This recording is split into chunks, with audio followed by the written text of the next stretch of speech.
আমাদের আজকে জাতীয় নাগরিক পার্টি এনসিপির রাজনৈতিক পর্ষদের একটি জরুরি সভায় যেটি আমরা জনাব আসিফ মাহমুদ সজীব ভুঁইয়াকে জাতীয় নাগরিক পার্টি এনসিপির মুখপাত্রের দায়িত্ব দিচ্ছি।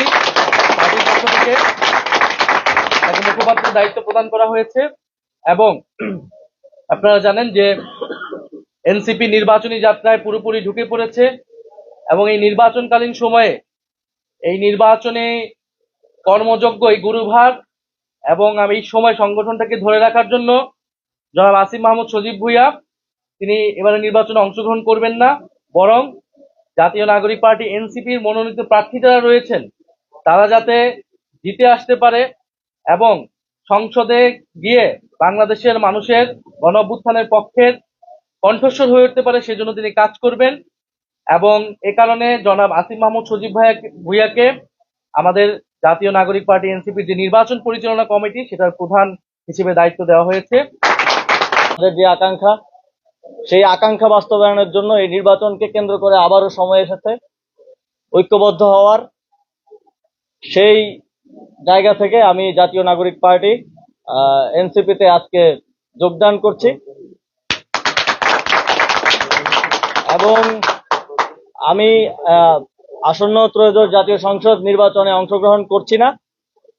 আমি মনে করি যে আমার একজনের সংসদে যাওয়ার থেকে আমাদের জুলাই গণঅভ্যুত্থানের সহযোদ্ধাদের আরো অসংখ্য সংখ্যায় সংসদে যাওয়ার ক্ষেত্রে যদি আমি অবদান রাখতে পারি, আমার দায়িত্ব যথাযথভাবে পালন করতে পারি, তাহলে এর থেকে বড় সাফল্য আর কিছু হতে পারে না।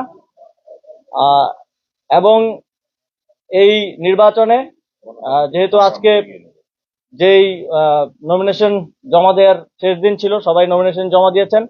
আমরা প্রত্যাশা করি খুবই সুষ্ঠু এবং নিরপেক্ষতার সাথে, কোনো ধরনের হানাহানি ছাড়া আমরা এই গণতান্ত্রিক উত্তরণকে সফলতার সাথে বাংলাদেশ অতিক্রম করতে পারবে এবং এই গণতান্ত্রিক উত্তরণের পক্ষে আমি কাজ করে যাব।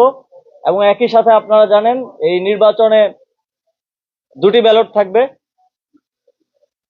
এখানে আমি মনে করি যে আপনারা একটি ব্যালটে এমপি নির্বাচন করবেন, সরকার নির্বাচন করবেন। সেই সরকার এবং এমপি থাকবে 5 বছর। তারা তাদের কমিটমেন্ট রাখবে কি রাখবে না সেটা আমরা জানি না। তবে আপনারা যদি গণভোটে হ্যাঁ ভোট দিয়ে নির্বাচিত করেন, এই সংস্কারের মাধ্যমে বাংলাদেশ আমি মনে করি যে 100 বছর এগিয়ে যাবে। এবং একই সাথে আমি আমার যে দায়িত্ব পেয়েছি দলের পক্ষ থেকে, একই সাথে আমার সহযোদ্ধাদেরকে নির্বাচিত করার জন্য আমি সর্বোচ্চ চেষ্টা করব এবং একই সাথে গণভোটে হ্যাঁ ভোটকে জয়যুক্ত করার জন্য জাতীয় নাগরিক পার্টির পক্ষ থেকে আমরা আমাদের সর্বোচ্চ চেষ্টা করে যাব। আপনাদের সকলকে জাতীয় নাগরিক পার্টির